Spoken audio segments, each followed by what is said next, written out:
Je vais effectivement vous parler de nanocristaux de cellulose aux interfaces. Donc rapidement, la cellulose, c'est un matériau de structure des plantes. Il apparaît sous la forme de fibres cellulosiques et lorsqu'on l'hydrolyse par une hydrolyse ménagée, donc à l'acide sulfurique généralement, on obtient des nanocristaux de cellulose donc, qui font environ 150 nanomètres de long sur 5 nanomètres d'épaisseur. Donc, si vous voulez des renseignements, vous pouvez aller voir Soumia qui présente un poster sur les nanocristaux de cellulose notamment. Donc, comme elle vous l'a expliqué, il y a des parties cristallines et des parties moins ordonnées qu'on appelle amorphes. Et le fait d'avoir des groupements sulfates qui sont obtenus lors de l'hydrolyse acide, eh bien, on a un système colloïdal en suspension aqueuse. Donc, dans l'équipe, on a mis en évidence que ces nanocristaux étaient capables de stabiliser des interfaces eau-huile pour former des émulsions, donc qu'on appelle les émulsions de Pickering. Donc ces émulsions, eh bien, elles sont extrêmement stables, c'est-à-dire qu'on peut prendre une crème et la redisperser allègrement dans de l'eau sans qu'il y ait modification du diamètre des gouttes. On peut les concentrer, on peut les conserver extrêmement longtemps, voire plusieurs années, chauffer, moduler le pH, et on conserve toujours ces mêmes gouttes. Donc, pour ceux qui ne connaissent pas, je vais faire un petit rappel de ce qu'est une émulsion de Pickering. Donc, pour stabiliser une interface eau-huile, on va en général utiliser des tensioactifs qui sont amphiphiles. On peut utiliser également des chaînes polymères. Et puis, eh bien, il y a une autre idée qui est de stabiliser ça avec des particules. Donc ça, c'est pas neuf, parce que ça date... Monsieur Pickering, vous voyez, il l'a publié en 1907. Et en fait, lorsqu'il l'a publié, il a redonné la paternité à Monsieur Ramsden, qui l'avait déjà publié en 1906. Par contre, il explique dans son papier que quand il l'a écrit, quand il a fait la découverte, il ne savait pas que Ramsden l'avait déjà découvert. Donc, il a rendu la paternité dans l'article. Mais par contre, le nom de Pickering est resté dans l'histoire. Donc, c'est Ramsden-Pickering. Et en fait, c'est le fait de stabiliser justement avec des particules colloïdales qui permet de caractériser ce type d'émulsion. Donc, quelles sont les propriétés? Eh bien, d'une part, l'énergie de détachement. Donc, on voit qu'en fonction de la taille de la molécule ou de la particule, si on a une taille très petite, l'énergie de détachement est très faible, ce qui fait que quand on a un tensioactif, il s'absorbe, se désorbe en permanence. Donc, il faut en avoir toujours dans la phase continue pour compenser ce détachement et conserver une émulsion stable. Par contre, si on va vers des particules qui font 10, 100 nanomètres, l'énergie de détachement est de plusieurs ordres de grandeur supérieure, et donc on dit que c'est absorbé de façon irréversible. Donc ça s'accroche à l'interface, et après, ça peut être un autre problème, c'est qu'on ne peut plus les déstabiliser. Et puis l'autre paramètre, c'est la nature de la surface. C'est elle qui va guider le type d'émulsion.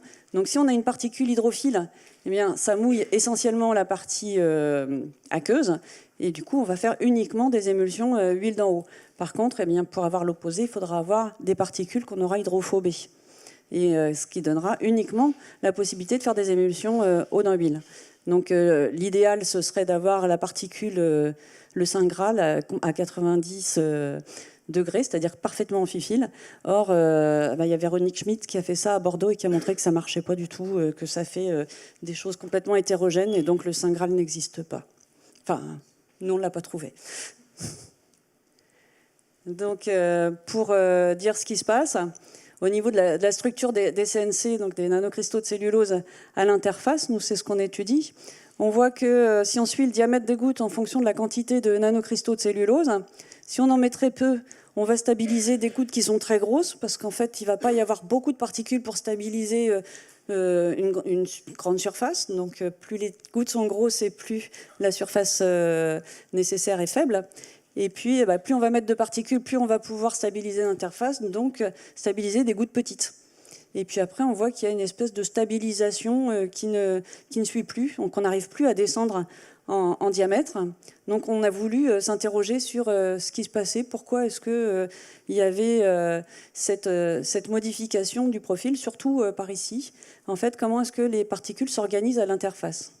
Si j'arrive à... Donc, eh bien, la première chose, c'est de dire que les nanocristaux de cellulose ont une structure cristalline hétérogène, c'est-à-dire qu'il y a des plans cristallins qui sont très bien identifiés, très bien marqués. On a vu qu'il y avait des sulfates qui permettent de faire des interactions électrostatiques. Ce sont des sucres, hein, des glucoses, donc il y a beaucoup d'OH avec des liaisons hydrogènes. Il y a des CH, il y a des interactions de Van der Waals. Donc c'est quand même une toute petite particule, mais très versatile et qui permet de faire beaucoup de types d'interactions. Donc il y a Karim Mazo du CERMAV qui a fait une modélisation sur ces nanoparticules avec des particules différentes, des molécules hydrophiles, hydrophobes. Et puis il a pu mettre en évidence que globalement la cellulose n'était pas très hydrophile. La majorité de la surface a une accessibilité hydrophile d'environ 50%. Donc c'est pas très hydrophile, c'est pas hydrophobe non plus. Par contre, il y a deux petits plans, le plan 200 et le plan 010 ici, qui, eux, ont une partie plus hydrophile marquée et plus hydrophobe marquée. Donc, le plus simple était de dire la face hydrophobe du cristal va être en interaction avec l'huile. Et bien c'est grâce à cette face 200 qu'on a adsorption sur l'interface huile. Mais bon, c'est un peu intuitif, donc il a fallu aller montrer comment aller vérifier si c'était bien ça. Donc pour ça, on est allé faire de la diffusion de neutrons, parce qu'on peut jouer sur les contrastes. Donc si on prend ici une goutte qui est couverte de nanocristaux de cellulose, en fait on se retrouve avec une phase huile à l'intérieur, une phase eau à l'extérieur, et puis cette couche de nanocristaux qui recouvre la surface. Et donc ce qu'on a fait, c'est qu'on a éteint l'huile et l'eau, c'est-à-dire qu'on leur a donné une longueur de diffusion identique, ce qui fait qu'on ne voit plus que la couche superficielle de la goutte. Et si on regarde avec un faisceau, le faisceau de neutrons est petit par rapport au diamètre de la goutte, donc ça fait comme s'il voyait un film en 2 dimensions, et donc là on peut déterminer l'épaisseur de ce film.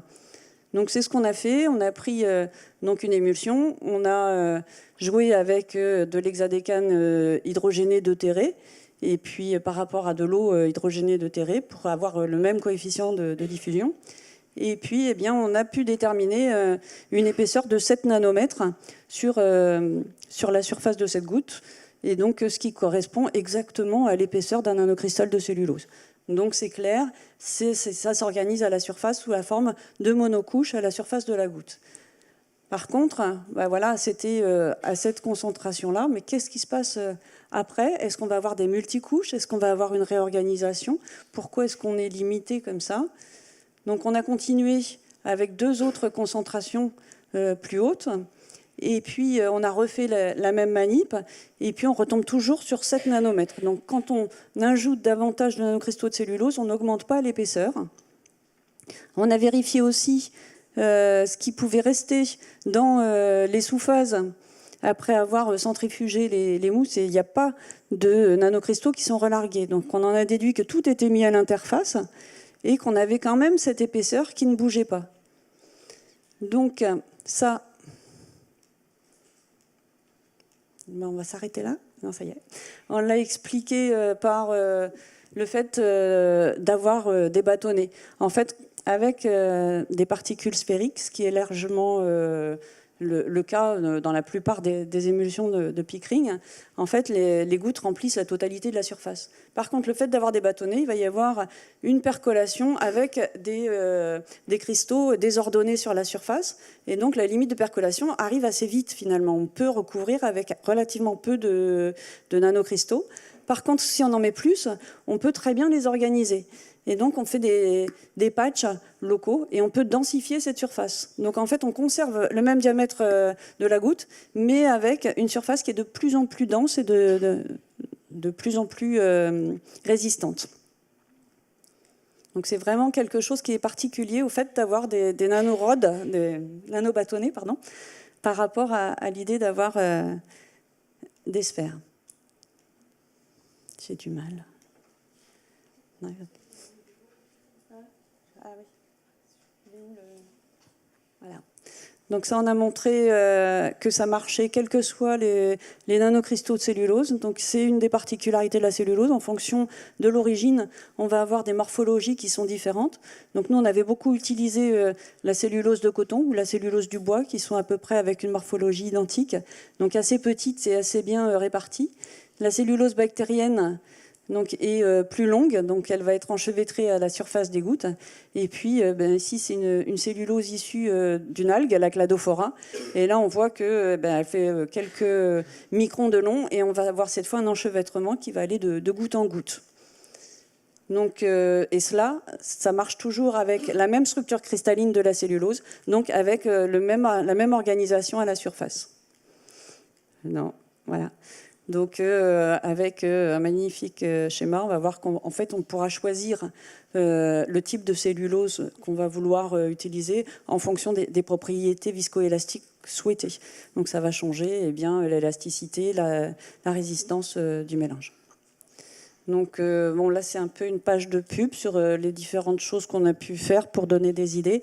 Donc, des émulsions à haute phase interne. Donc, on peut faire un gel solide. Ici, il y a 85% d'huile et ça donne quelque chose qui est vraiment rigide. On peut monter jusqu'à 90% d'huile, 10% d'eau et moins d'1% de cellulose, sans tensioactif. Donc, on peut faire des mousses parce que vu que c'est une structure solide qui est à la surface des gouttes, on peut lyophiliser et donc on conserve exactement le template sous forme de gouttes. Bon, des émulsions doubles qu'on fait en bécher ou avec des systèmes microfluidiques par exemple, où on a développé avec Le Mans et notamment avec Taco Nicolai des émulsions haut d'en haut stabilisées par des particules et ça marche avec les nanocristaux de cellulose aussi. Et puis, un exemple des développements qu'on peut faire, parce que la cellulose est intéressante au niveau du template. Mécaniquement, c'est intéressant. Pour faire des structures, c'est intéressant. Par contre, au niveau des fonctionnalités, c'est moins intéressant. Ça reste des sucres qu'on va assembler de telle ou telle façon. Et donc, l'idée, c'est de l'associer avec d'autres particules qui, elles, vont avoir des fonctionnalités différentes et former des hybrides qui vont avoir un cœur cellulosique et une surface fonctionnalisée. Parce qu'en fait, l'idée qu'on développe là-dedans, c'est de dire, quand on a besoin d'une fonction, on a besoin d'une surface de particules. Parce que quand on prend du titane ou n'importe quel autre élément, on va utiliser ce qui est en surface, et puis quand on va relarguer ce qui reste, en fait, on va relarguer tout ce qui reste de titane qui n'a pas été utilisé. C'est pareil pour l'argent, c'est pareil pour beaucoup d'autres nanoparticules. Donc en utilisant un corps cellulosique, on espère relarguer le moins possible du titane ou de tout ce qu'on a mis en surface et ne relarguer essentiellement que de la cellulose. Donc là, je vous montre par exemple ce qu'on a fait. Je parlais du titane, le dioxyde TiO2. Le titane, donc il y a deux types cristallins, rutile ou anatase.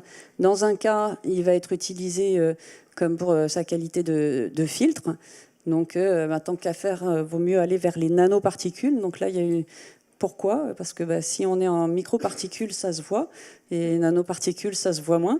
Donc, avant, tout le monde était blanc. Maintenant, vous verrez, les gens sont de moins en moins blancs sur la plage. C'est un petit peu l'effet des nanoparticules.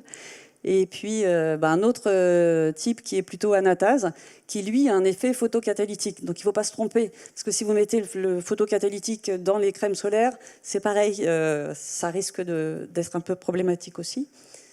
Donc, du coup, on a préparé, en utilisant un précurseur de titane, des nanocristaux de cellulose, de l'acide et de l'eau, c'est tout simple. On a préparé des gels hybrides avec l'idée de pouvoir contrôler le type cristallin, donc anatase ou rutile, et puis de maximiser la dispersion pour avoir une plus grande surface spécifique. Et donc, pour ça, on a fait varier le type de précurseur, la molarité, le temps de réaction et la température. Donc, on a commencé par regarder en diffraction des rayons X si on avait bien réussi à obtenir notre type cristallin. Donc, ici, c'est le spectre obtenu par les nanocristaux de cellulose. Un titane anatase type commercial. On n'a pas trouvé de rutile, donc je n'ai pas pu le mettre. Mais sinon, on voit que dans un cas, on a réussi à avoir du rutile sans pic d'anatase, ou bien alors un pic d'anatase avec pas ou peu de rutile. Et puis, on a eu beaucoup d'échantillons intermédiaires. Mais bon, du coup, on a quand même réussi à avoir un protocole pour obtenir des échantillons rutiles ou anatase. Donc ça, on l'a montré par microscopie électronique. Donc bon, voilà, dans les deux cas, on voit que les nanocristaux de cellulose, donc ici ça n'a pas été marqué, donc si on a un marquage, c'est parce qu'il y a du titane, sinon la cellulose est assez transparente en microscopie électronique. Et puis en microscopie, il faut que je me rapproche du truc en fait. Voilà. Si on prend le rutile, on a pu, en microscopie électronique à haute résolution, vérifier qu'on avait bien les distances intercristallines qui permettaient de vérifier qu'on avait bien, dans un cas du rutile et dans un cas de l'anatase. Donc l'idée était de vérifier si on avait bien conservé les propriétés de départ des échantillons. Donc dans le type rutile, eh bien, on voulait voir s'il fonctionnait bien en tant que filtre. Et donc on compare ici un échantillon commercial à notre hybride. On a fait une courbe de calibration, donc en regardant l'absorbance à une longueur d'onde de 320 ici, nanomètres. Et puis, on a comparé avec notre échantillon. Et en fait, on voit qu'on a une performance qui est améliorée de 36% parce qu'on a mieux dispersé le titane. Et donc, à titane équivalent, on a une meilleure qualité de filtre. En ce qui concerne l'anatase, donc cette fois, il fallait vérifier si on pouvait avoir les activités photocatalytiques. Donc cette fois, on mélange avec de la rhodamine B et on illumine en fonction du temps. Et on part d'un échantillon qui est complètement rose et on perd cette couleur. Ça se mesure par spectro. Donc on a comparé, bon, la CNC n'est pas photocatalytique, la cellulose, ça c'était attendu, mais bon, on vérifie toujours quand même. Des systèmes commerciaux et puis un système notre hybride. Et puis de la même façon, on a refait une courbe de calibration. Et cette fois, on perd de la performance. Donc on peut toujours améliorer. On n'a pas encore réussi à améliorer cette performance. Et la bonne nouvelle, c'est que on peut avoir donc les propriétés photocatalytiques et de filtre, mais également on conserve les propriétés d'absorption aux interfaces. Donc le fait de modifier la surface laisse visiblement les faces cristallines effectives. Donc on a réussi à faire des émulsions qui sont extrêmement stables et qui présentent ces propriétés. Donc, en conclusion, j'espère vous avoir montré que les nanocristaux de cellulose étaient un bon modèle de bâtonnet pour faire des films aux interfaces, qu'ils permettaient de stabiliser des émulsions l'huile d'en haut, et puis que si on pouvait ajouter des propriétés, ça permettait de faire des émulsions fonctionnelles avec une base cellulosique, donc un peu plus vert en ne mettant que des nanoparticules, par exemple avec des organométalliques. Voilà. Et tous ceux qui m'ont aidé à faire ces expériences. Donc voilà. Et merci à vous.